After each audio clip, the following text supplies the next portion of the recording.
a questão da positividade, tanto eu quanto vários colegas que estão passando pelo câncer também, a gente fala muito sobre a positividade tóxica, que é a questão de você raspou o cabelo. Ah, mas cabelo cresce, que besteira, o importante é a cura. Gente, mas e os nossos sentimentos enquanto a gente está vivendo aquilo não importam? Claro que importa. Então, muita gente chega, não, você tá linda, tá ótimo, o importante é curar. Ah, isso é besteira, perder o cabelo, perder a sobrancelha, não foca nisso, foca na cura. Mas, gente, não é bem assim. É muita coisa da gente que é tirada. Inclusive, a gente vive com aquele medo, aquela angústia, principalmente eu que tenho filha, né? Quando eu descobri a doença, só me vinha na cabeça, meu Deus, se eu deixar a minha filha, o que é que vai ser dela? Ninguém vai cuidar dela melhor que eu. Na minha cabeça era isso. Ninguém sabe mais, conhece ela melhor do que eu. Então, como é que vai ser? E o pessoal veio a queda do cabelo, aí recebi muito enxurrada de mensagens que cabelo crescia e eu lá mal no fundo do poço, naquela tristeza. E eu acho que esse tipo de positividade, ela mais atrapalha, ela mais vai atrapalhar do que vai ajudar. Muita gente, claro, tem as melhores intenções do mundo. Mas eu vejo que tem gente que fala assim de quem está de fora como se fosse como se a gente fosse superficiais por estar sofrendo porque perdeu o cabelo, por estar sofrendo porque você está com uma aparência estranha por conta do tratamento, que a gente fica muito inchada durante a quimio. E o pessoal fala que apareceu de menos. E, enfim, muito tipo de mensagem do tipo eu recebi, infelizmente. Mas muitas com boas intenções, então a gente releva. E a questão também da rede de apoio, eu acho que eu passei relativamente bem pelo tratamento, apesar de todo o sofrimento que ele traz. E eu acho que 90% de eu ter ficado bem foi por conta da minha rede de apoio. Que realmente estavam aqui, meu marido, minha mãe, estavam aqui, precisar, estou aqui, eu sei que é difícil. Não vinha com aquela positividade, aquela enxurrada de conselho que a gente não precisa ouvir numa hora difícil, né? Numa hora que você está cheia de medicamento pesado no seu corpo, sentindo dor de cabeça, sentindo fadiga, e só querendo sumir. E eu acho que uma palavra amiga nesse momento, uma palavra, um apoio, você ter um ombro para chorar, eu acho que é a melhor coisa que tem, assim, ajuda demais durante o tratamento.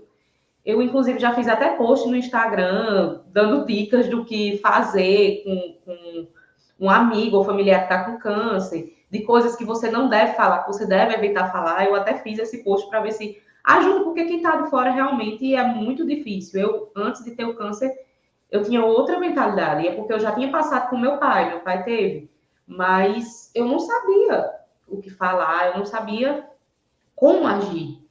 Então, realmente, essa parte da positividade tóxica, que a gente sempre bate nessa tecla no Instagram, eu e as amigas, é muito chata para a gente, infelizmente. Mas a rede de apoio também, concordo com você, Priscila. A rede de apoio, eu acho que é uma das coisas mais importantes no tratamento. Seja de um amigo, seja da família, seja do seu terapeuta, seja de quem for. Eu acho que é importante demais isso. Boa.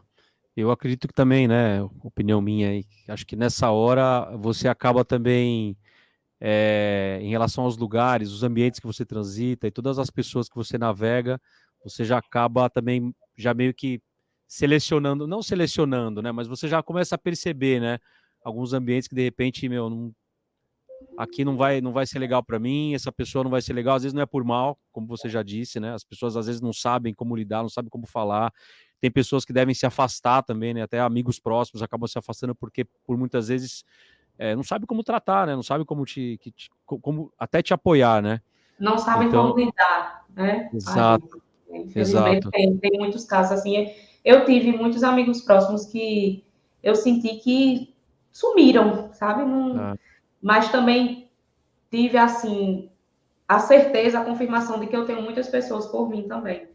Muitos amigos que me surpreenderam, muitos que eu já esperava que me apoiassem em tudo, e muitos que também me surpreenderam, e outros que me surpreenderam se afastando. Mas tudo faz parte, né? Faz parte do ciclo da vida. E eu acho que essas coisas, esse tipo de coisa vem para, às vezes, selecionar o que é bom e o que não é na vida da gente, né? Muitas das vezes. é verdade, é verdade. E uma coisa também que eu queria comentar, que vocês estavam falando, em relação às pessoas que estão, o companheiro ou companheira, enfim, que está no dia a dia ali, né? Porque essa pessoa tem um papel importante, acho que nesse momento duplo, vamos dizer assim. Um que é dar o apoio, dar o ombro, dar o ouvido, né, do jeito que vocês comentaram, que eu concordo plenamente. E essa pessoa também tem que ter uma consciência que ela tem que se cuidar também, né? Porque para ela dar o apoio para a Raelma, né, a pessoa que está do seu lado aí, Raelma, ela tem que primeiro estar bem para poder fazer esse apoio, né, que seja um apoio consistente, né? É meio que aquela história da máscara do avião, né? Quando cai a máscara do avião, se você tá com a criança do lado, o que vem na cabeça é querer colocar a máscara na criança, mas o que a aeromoça fala, né? Coloca primeiro em você a máscara, depois para colocar na criança, ou enfim, na pessoa que está do seu lado ali precisando de ajuda, né? Então, acho que essa questão da consciência vai além, né? As pessoas que estão nessa rede de apoio também, principalmente os próximos, né? Tem que ter, acho que, essa consciência de que ele tem que se cuidar também para poder estar firme e juntos vocês conseguirem seguir adiante, né? De uma maneira melhor, né? Do dia a dia, né? Você concorda com isso? Raelma. Com certeza, concordo. Eu acho assim que para você lidar, né, com uma pessoa que está passando por uma situação ruim, você precisa estar bem mentalmente também. Exato. Minha filha é autista, quando a gente descobriu o autismo dela, foi muito difícil no início, mas como eu e meu marido, a gente estava bem, a gente estava mentalmente bem, a gente conseguiu lidar bem também com a descoberta. E da mesma forma foi quando veio o câncer. Como meu marido estava bem, estava saudável, estava com mente boa, ele conseguiu me dar força, ele corria atrás de tudo para mim, porque eu estava muito mal, eu estava como a Priscila falou, estava naquele momento que não sabia como ia ser o tratamento, não sabia quantas sessões de quimioterapia fazer, como ia ser a cirurgia, então eu estava muito mal, estava muito beirando a depressão, inclusive. Então, como ele estava bem, ele estava saudável, ele conseguiu correr atrás de tudo para mim.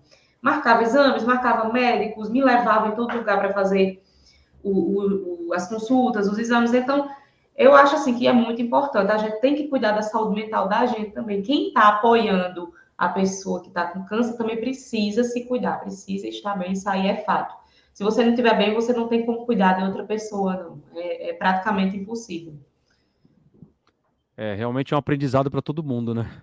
Em várias visões diferentes, mas é realmente um aprendizado para todo mundo. E aí eu estava pensando aqui também, né? Porque, Raelma, você está fazendo tratamento e tal, e aí você tem suas atividades, né? Você tem seu trabalho, enfim, você tem suas funções, né? E é um momento super difícil, porque você, em alguns períodos, você acaba se ausentando, né? Que tem um trabalho, se ausenta do trabalho, tem que estar na semana que faz ali o tratamento, né? De repente você faz o tratamento, não fica bem logo em seguida, né? De repente, eu sei que isso depende, pessoa para pessoa, depende do tipo de tratamento, mas tem ali um pós, né? Que exige alguns dias, né? E tal.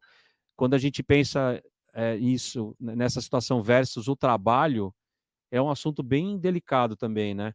Porque, por mais que a empresa, eu entendo, tal, me parece que chega um momento ali que acaba meio que atrapalhando um pouco essa questão, né? A pessoa está ausente, ok, a gente entende, está passando por tratamento, mas eu não sei se isso é entendido assim de uma maneira que passa, que assim, que inclusive a empresa até ajude, né? Não sei se qual que é a sua, você, Raelma, ou doutora Alice Pri, o que vocês acham disso, né? Como que deve ser isso, né? Existe uma dificuldade, assim, para a gente que está passando, porque é como se a vida da gente parasse de uma hora para outra. Você está bem e de uma hora para outra tudo que você conhece parece que desmorona. Eu sou autônoma, eu sou profissional autônoma e eu escolhi parar de trabalhar enquanto eu estava no tratamento. Sim.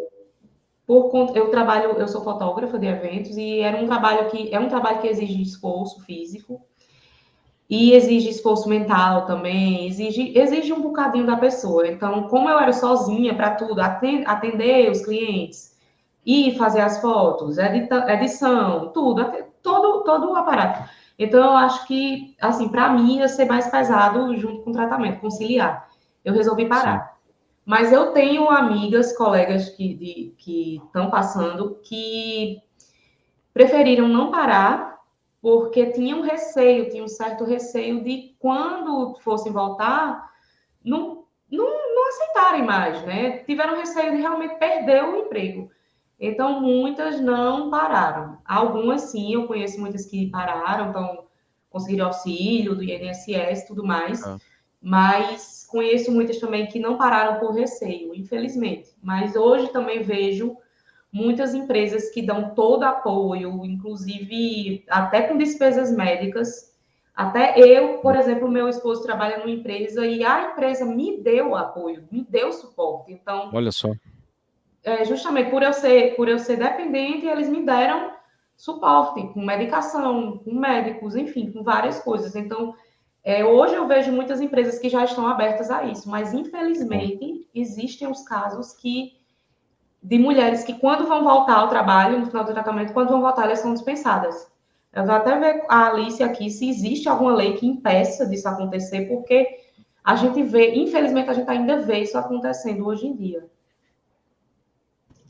Bom, então, assim, em termos de legislação, infelizmente, a gente não tem a estabilidade em nenhuma situação de uma pessoa que fique doente, né? Então, a questão da estabilidade por doença não existe. O que vai existir, então, Raelma, Priscila, Fábio, né, todos que estão aqui nos ouvindo e nos vendo, algumas convenções, alguns acordos dentro das convenções das profissões, né, ou dos sindicatos, ou daquela empresa, que pode ter alguma coisa nesse sentido. Em relação a algumas doenças, nós temos previsões de até 1 ano de estabilidade, em relação a outras doenças, 60 dias.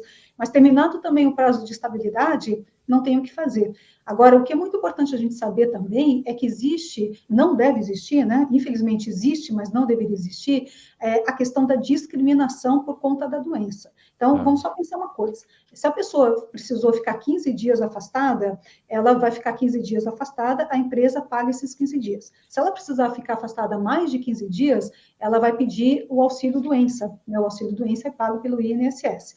Muito bem, aí ela fez o tratamento, né? Deu tudo certo, ela voltou para a empresa. Muito bem. Neste momento, tem que tomar muito cuidado, porque realmente a Raelma está falando de uma empresa que teve toda a sensibilização e sensibilidade em relação ao problema de um familiar do seu próprio funcionário, né? Mas não é muito comum isso, né? O que a gente observa em relação à legislação do trabalho, né? O que a gente observa em relação aos reclamatórios trabalhistas é que existe, sim, infelizmente, uma discriminação, que é um absurdo, né, gente? Uma pessoa que já passou por tudo isso, né? Conseguiu superar, ou mesmo que esteja em tratamento, mas que conseguiu voltar a trabalhar e sofrer uma discriminação por conta dessa doença, eu acho assim que me dói o coração, Sim. principalmente quando a gente pensa, né? Eu tive o meu marido que faleceu, era deputado federal na época, então, assim, tinha toda possibilidade de tratamento, né? Teve todo um apoio importantíssimo, mas a gente acompanha e acompanhou muitos casos de pessoas com muitas dificuldades em relação a isso, que tinham que voltar a trabalhar, às vezes, sem estar com a condição física suficiente para voltar a trabalhar, com medo exatamente de não perder o trabalho, de não ver uma demissão. E aí a pessoa volta, né, depois de tudo isso que ela passou, e no lugar de ela ter um apoio, ela acaba sofrendo esse impacto, muitas vezes, da demissão. Se essa demissão, e se pensa, a jurisprudência entende que sim, que quando você despede um funcionário que estava doente por um período, se entende que é uma discriminação indireta. E aí, nesse caso, né, você tem que acionar, claro, a Justiça do Trabalho, e aí, nesse caso, você consegue a reintegração e pode conseguir também uma indenização pelo dano moral. Mas tudo isso, né, precisa de acionar a Justiça, precisa estar com cabeça para isso, precisa juntar testemunhas, né, você precisa... Ou seja, você já está numa situação ruim da doença, você já fez um tratamento que não é brincadeira, o tratamento de câncer, né? Eu acompanhei muito de perto durante 7 meses essa situação, e depois a pessoa volta ao trabalho com toda a sua dificuldade e ainda tem a demissão, depois tem que encarar todo um processo, né, trabalhista, quer dizer, me parece todo um absurdo. Então, nesse sentido, eu acho que a gente precisaria avançar, sim, na legislação, mas a gente não tem hoje. O máximo que a gente tem hoje é uma sensibilização da Justiça do Trabalho, entendendo que esses casos de demissão de pessoas, né, que estavam doentes e voltaram a trabalhar, pressupõe, sim, uma discriminação. Então, é chamada pressuposto de discriminação. E, com isso, então, ela pode conseguir a reintegração ao trabalho, inclusive indenização também neste caso. Então, a Justiça do Trabalho consegue resolver isso, mas para isso a pessoa tem que buscar muita força, né, para ainda acionar a empresa, e essa questão toda é muito delicada. Então, mas tem caminhos e precisa de muita força, muita determinação, e o apoio da família, dos amigos, né, de outras pessoas no trabalho é fundamental nesse caso. Um programa como esse aqui, né, o cunho social que ele traz de informação, né, eu costumo falar que programas como esse são correntes do bem, né, porque nós que estamos participando aqui, toda a nossa audiência, de repente está tendo um acesso em algumas informações através desse bate-papo que possa vir ajudar outras pessoas. Eu acho que isso que faz a diferença, né, que se a gente depender só de leis, né, é difícil. Então, acho que a disseminação através de nós, seres mortais comuns aqui, que estão se juntando para fazer um programa, eu acho que isso que acaba fazendo a diferença. Eu queria aproveitar que estamos falando no retorno de trabalho. Nós tivemos aqui a nossa quarta convidada, chegou aqui pessoalmente aqui no nosso estúdio. Estamos aqui com a Diana. Diana, seja muito bem-vinda. Nós estamos aqui já num bate-papo intenso aqui, né, com a Pri, com a doutora Alice e com a Raelma.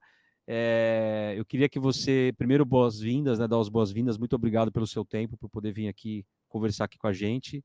E eu queria que você se apresentasse rapidamente, por favor. Bom, boa tarde a todas. E, primeiramente, eu quero agradecer também o convite, né, uma oportunidade de poder trocar ideias aí com várias pessoas e divulgar um pouco o trabalho que nós fazemos. Eu sou do Instituto de Quimioterapia e Beleza, então nós trabalhamos dando apoio a pacientes que passam pelo tratamento, né, de câncer, enfim. E eu sou psicóloga de formação, mas eu trabalhei a minha vida toda como headhunter e trabalhando com empresas, com candidatos, né? Então é um mercado que eu conheço e depois de passar um tempo ouvindo os pacientes do Instituto, eu cheguei à conclusão de que eu poderia contribuir mais com a minha experiência nessa área, né? E você quer que eu continue? Eu meio embalei aqui. Não, tá certo. Engrenei. É que nós conversamos já de vários temas aqui, né? Uhum. A doutora Alice, ela é advogada, especialista muito nessa área das leis, né? Atua muito na violência contra as mulheres, muito engajada nesse assunto. A Raelma está passando, né, por um tratamento aí, né? E a Pri, ela é da área vou falar de bem-estar, tá? Saúde e bem-estar, tá, Pri? Para resumir, seu currículo também é longo, né? Bem extenso. E a gente justamente estava entrando agora nesse assunto de retorno ao trabalho, né? E aí você chegou bem na hora exata, porque a Diana, ela participa, né, desse instituto, e vocês estão agora com uma novidade lá, né, nesse assunto, né, de mulheres com dificuldade de retorno ao trabalho. E aí eu queria que você contasse logo de cara um pouquinho desse projeto que vocês estão, que vai dar muita aderência da parte do assunto que nós estávamos conversando aqui, Diana. Eu estava ouvindo aqui a Raelma, né, a Alice, contando um pouco também, né, falando um pouco dessa questão de trabalho. Sim. E eu, assim, eu ouvi sempre muitas pacientes, eu sempre dei um pouco de apoio, eu sou coach também, então eu trabalhei um pouco com resiliência, enfim, e eu ouvi sempre essa queixa da dificuldade de retornar ao mercado de trabalho, e os pacientes sofrem discriminação, com certeza, né? E nós temos, inclusive, uma paciente, uma advogada, que ela prestou um concurso público, e ela não, quando foi para fazer os exames admissionais, exame médico, ela foi barrada, justamente por essa questão de estar ainda, não fazia 5 anos, né, que ela teve a doença curada já, né, e ela, como era advogada, ela é advogada, o marido, eles entraram com ação, enfim, ela conseguiu assumir o cargo, né, mas são dificuldades, né, que elas passam, e assim, a pessoa fica, claro que perde muita coisa, né, mas, entre todas essas coisas, perde também o emprego. Pois é. E aí a condição muda também um pouco, né, A pessoa ela não pode exercer a função de uma forma como exercia antigamente, mas Tá. ela pode exercer parcialmente, ou ela pode buscar outras alternativas de trabalho, outras áreas de atuação. Sim. Enfim, eu vi muito essas que ajudei algumas pessoas a se reposicionarem no mercado de trabalho, enfim. E daí eu resolvi, né, e eu idealizei esse projeto que eu acho que vai ser o legado que eu posso deixar, né, eu já sou uma pessoa madurona, bem madura, aposentada, né, em alguns setores, e eu quero retribuir um pouco para o universo de tudo que eu Legal. recebi, acho que eu recebi bastante. Eu tive sucesso na minha vida pessoal, profissional, enfim. E aí eu criei esse projeto que chama-se Abre Portas, Bacana. que é uma plataforma de currículos, de vagas e treinamento para paciente oncológico. Legal. E aí, quando eu falo em paciente oncológico, eu me refiro a homens e mulheres, né? Quer dizer, não são só mulheres, porque o Sim. Instituto lida com mulheres, né? Então, nós começamos a trabalhar essa ideia, né? Eu fiquei um pouco amarrada aí na pandemia, né? Não pude Sim. sair a campo, mas quando eu consegui, eu já consegui um apoio, consegui um patrocínio da Tóquio Marine, Bacana. que comprou a ideia, e eles são muito sensíveis a essas causas humanas, enfim. E aí começamos a trabalhar em cima disso. O projeto está saindo do forno, diria para vocês. Boa. E nós lançamos no TJCC, Todos Juntos contra o Câncer, né? E foi muito bem aceito, né? O projeto está sendo bastante assim apreciado, eu diria, né? As pessoas se interessam, as empresas muito, né? Acho que as empresas estão mais sensíveis a essas questões de responsabilidade social, né? Humanização, enfim. E aí agora é o desafio de alimentar esse banco de currículos. Muito bom. E conseguir vagas que sejam para esse público, né? Ou vagas integrais, ou meio período, enfim. Uhum.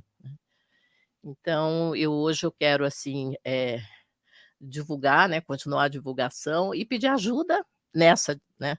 Nessa divulgação, a gente tem que passar as informações, principalmente para paciente, que eu acho que é o maior desafio. Tá. Elas precisam, tal, mas precisamos chegar até as pacientes, né? Informação é tudo, né? Informação é tudo. Então, estamos aí. Eu estou bastante animada, né? Eu acho que me deu um novo gás, assim, né? Legal. Eu tenho retomado muitos contatos que eu tinha, né? Sim. No mercado de trabalho, enfim. E então toda ajuda aí Muito vai bom. ser importante. E depois eu vou deixar eu quero deixar o site, né? Sim. Vamos deixar. Se quiser falar agora, inclusive, já pode. Já engata aí, já. Já vou engatar. É o www, o projeto abreportas.com.br. Legal. Abreportas.com.br. Legal. Depois a gente vai colocar também na descrição desse programa, né? Em todas as redes que forem lançados, tanto áudio quanto vídeo, a gente coloca o site também, né? Uhum. Eu, da minha parte, achei sensacional. Queria depois que as meninas comentassem o que vocês acharam desse programa, porque é de muita sensibilidade, né? E eu vejo hoje que as empresas, você falou das empresas, Diana, hoje um dos assuntos aí da moda, né, vamos dizer, né, o tal do ESG, né? ESG. Que algumas das empresas acabam enxergando isso como, né, temos que entrar no ESG, né? Temos que entrar como se fosse assim, né? Para não ficar de fora desse movimento, né? Porque daqui a pouco eu espero que empresas que não tenham esses cunhos sociais e corporativos e ambientais nem façam parte do sistema, porque hoje em dia é gritante esses três assuntos, né? E o assunto social, quando cai no ESG, claro que ele dá muita aderência, e mesmo que a empresa acho que não seja tão genuína em relação a ESG, eu acho que existe uma brecha, vamos pegar essa onda, vamos pegar esse embalo, que de repente é a hora mesmo da gente implementar, né? Mas que no fundo seja sempre genuíno, né? Porque também fazer por fazer também não... O que evolua, né? Para isso, né? Exato, exatamente. O que vocês acharam, meninas? Doutora Alice, Pri, Raelma, o que vocês acharam desse programa? Eu, primeiro, né, parabenizaria muito aí, Diana, que programa bonito, que iniciativa importante. E eu acho que ele vem, seria muito importante, né, que a gente tivesse empresas realmente que recebessem selos, né? Nós já temos hoje, Fábio, dentro do âmbito das empresas, selos, por exemplo, vou falar da OAB, porque é onde que eu tenho mais conhecimento, né? Mas nós temos escritórios de advocacia que recebem selos, por exemplo, quando tratam de uma preocupação que é em relação à paridade, em relação à igualdade de gênero, a questão da não discriminação sexual ou discriminação em razão de raça, né? Então, você tem uma série de questões hoje que são trabalhadas dentro do escritório de advocacia, que esses escritórios recebem esses selos. E recebendo esses selos, né, nós que vamos escolher um escritório de advocacia para representar os nossos interesses, já vamos olhando, opa, deixa eu ver qual é o que tem o selo, porque eu vou escolher um desses, né? Então, isso já faz com que, efetivamente, esses escritórios sejam mais buscados. Então, a gente teria que pensar também nesses selos das empresas, né, de instituições que trabalhassem com esse tipo de preocupação, que tivessem programas lá, efetivamente, em que as pessoas com câncer, né, tivessem um tratamento não discriminatório, porque hoje que a gente vê, infelizmente, esse programa, esse tratamento discriminatório, e a gente pudesse escolher, então, se eu tenho que comprar um produto X, que eu compre de uma empresa que tenha esse tipo de preocupação. Por que eu vou comprar de uma empresa que não tem esse tipo de preocupação? Então, isso também, o próprio consumidor tem que ter conhecimento dessas questões, né? Hoje a gente trabalha muito na área do trabalho com as empresas, por exemplo, que não fazem exploração de trabalho análogo ao escravo, né? Então, empresas que trabalham com essa preocupação, né? Então, têm recebido selos também, ou pelo menos não têm ido para as chamadas listas em que você tem essa informação. Então, me parece que a gente pode avançar bastante. Então, parabenizo aí a Diana, que trabalho maravilhoso, e desejamos muito sucesso aí nesse seu trabalho. Muito obrigada. Vamos precisar de ajuda, hein? Estamos aí. Muito bom. Inclusive, eu queria deixar registrado aqui, né, que nós temos uma empresa parceira, que é a Plié. A Plié, que é uma marca brasileira de shapewear e moda feminina, com conforto. Essa marca Plié, ela está apoiando esse programa, esse movimento. Então, queria deixar registrado aqui. Queria falar com a Raelma, que a Raelma, eu acho que daqui a pouco ela vai ter que se despedir, né, Raelma? Sim, infelizmente. Não, a sua contribuição foi muito boa, assim, muito genuína. É uma honra realmente ter você no nosso programa aqui. Você deu depoimentos assim muito potentes, né, reais, que fazem todo sentido para o contexto da nossa conversa aqui, né? Então, Raelma, se você quiser deixar então suas palavras aí finais, algum comentário, né, antes de você deixar a gente seguir aqui com o programa, por favor. Eu quero primeiramente agradecer pelo convite, por poder contar um pouquinho da minha história, da minha vivência com câncer, né? E a mensagem que eu quero deixar aqui para todas as mulheres é que, independente de idade, independente de histórico familiar, se cuidem. O câncer descoberto no início, ele pode ter até aproximadamente 100% de chances de cura, o câncer de mama.